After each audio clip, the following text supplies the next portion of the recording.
tidak berhasil itu Soeharto dan para petinggi ABRI pada waktu itu membuat sehingga tidak jadi itu berketerusan gerakan G30 SPKI, maka bisa jadi jamaah hadir di sini ada yang bukan, ada yang tidak beragama. Untung itulah politik. Itu Turki itu adalah kekhalifahan terakhir umat Islam.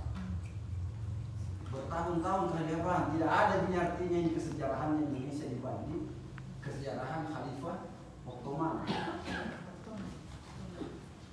Itu dibuat sedemikian rupa sehingga masyarakatnya membenci sultan, terutama mahasiswanya. Akhirnya berubah pemerintahan menjadi negara sekuler. Apa yang terjadi?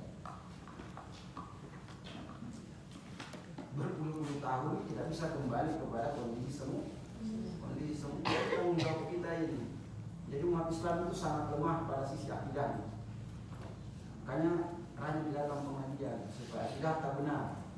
Nah, akidah kita ini benar. Baik dalam hal memilih presidennya maupun dalam hal memilih wakil-wakil rakyat. Kita tidak sadar-sadar, jangan bilang sama, siapapun naik itu sama, tidak gitu. Tidak gitu. Ya seperti itu. Ada kekhalifahan Umar bin Abdul Aziz. Itu menjadi khalifah karena wasiat sultan sebelumnya, Khalifah sebelumnya.